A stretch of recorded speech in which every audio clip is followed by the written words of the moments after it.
Falamos de linebacker e agora vamos falar de defensive end. Esse defensive end, na verdade, ia ficar pro programa da semana passada, mas a gente quis deixar junto com linebackers, porque acaba sendo muito que quase que tem jogador que quase consegue ajudar nas duas posições. Assim, se você pegar um outside linebacker que consegue jogar um pouco mais perto da linha de scrimmage como um defensive end, um pouco mais para trás em pé como um outside linebacker, acaba que complementa uma posição na outra. Se a gente pensar, por exemplo, já pensando em como está o nosso elenco, o Chase Winovich, por exemplo, Arthur, é um jogador desse que a gente já viu conseguir sair com 2 apoios só, que eles falam, né? Só as 2 pernas, ou os 3 apoios com a mão no chão. Isso acaba dando uma versatilidade interessante e uma leitura também diferente para o ataque, para a linha ofensiva, né?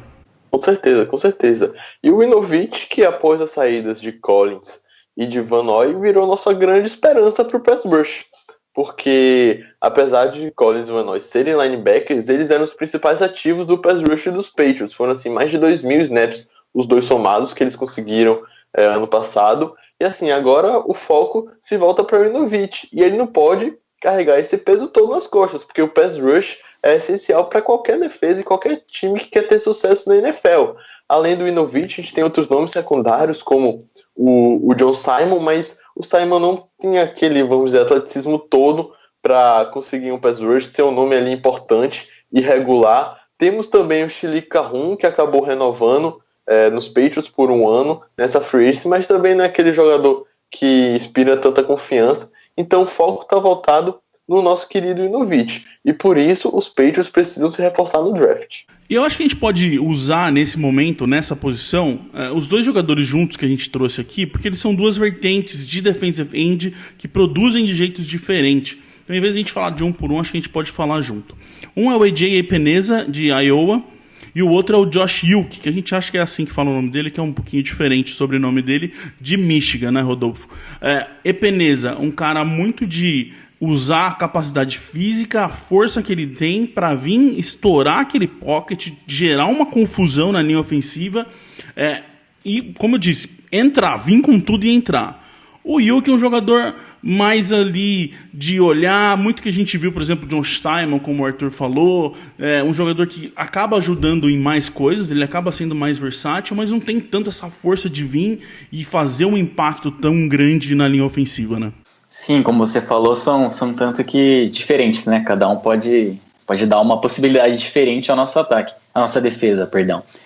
E no caso, o Epenesa é um cara de ou começo de segundo, né? Um cara mais bem cotado. Como você falou, um cara de muita explosão, muito bull rush, mas não é um cara tão atlético. Em contrapartida, ele compensa isso com a força que ele tem mãos poderosas, consegue desviar passes na linha de scrimmage. É um cara muito bom, por isso ele está cotado tão alto.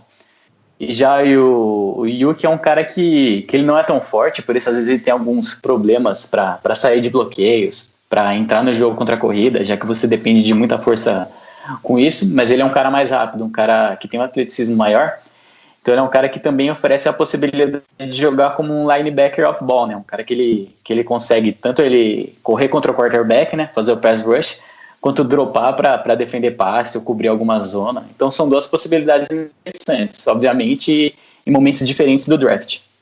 O Uke tem menos, ele sofreu com lesão, com 2 lesões, se eu não me engano, no pé e no joelho, que tirou bastante tempo de jogo dele.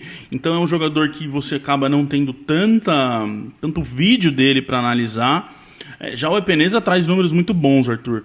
11 sacks e meio nesse último ano de 2019 e 22 sacks nos 2 últimos anos. Então é um jogador que traz 11 sacks de média nos 2 últimos anos e no college que você tem aí basicamente 13 jogos por ano. Então o cara basicamente nos 2 últimos anos tem 1 sack de média por jogo.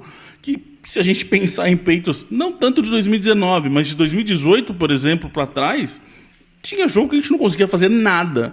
Então é um jogador que traria uma situação diferente para os Patriots, para essa linha de defesa dos Patriots. Um cara que viria, que quebraria esse pocket, muito como a gente via muito acontecer com o Trey Flowers, por exemplo, né? Que entrava, fazia um baita de um esforço e muitas vezes não era ele que fazia o sack, mas dava oportunidade para outros jogadores fazerem, né? Com certeza, era essa a comparação que eu queria fazer.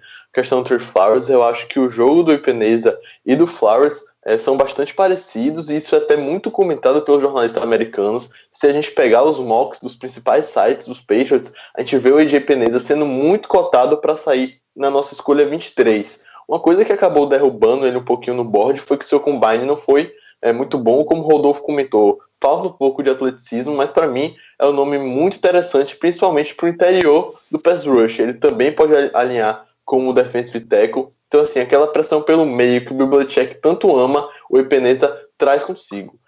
E outra coisa que eu estava pensando aqui na questão da posição de edge rush, para mim é muito provável que pelo menos um nome dos cotados para sair na primeira rodada vai estar disponível na escolha dos Patriots. Situação diferente da posição de linebacker. Linebacker a gente tem o Isaiah Simmons, que é considerado por muitos talento top 5 do draft, e depois, até chegar ali o nosso querido Kenneth Murray, tem um espaço considerável, umas 10, umas 15 picks, e é diferente da posição de edge rush. O principal jogador que a gente não vai comentar aqui, que é o Chase Young, vai sair, provavelmente será na escolha número 2, mas depois do Young a gente tem um nome assim, nomes prospectos que estão perto. O Chason talvez se diferencie um pouco, talvez seja um talento top 10, mas muito provavelmente os Patriots devem ter ali o Yetur Gross-Matos, de Penn State, o próprio Epenesa, o Zach Baum. Então, assim, 3 nomes que pelo menos um deve sobrar para os Patriots na 23, e são nomes que a gente deve considerar. Então, se Bill Belichick quiser endereçar mesmo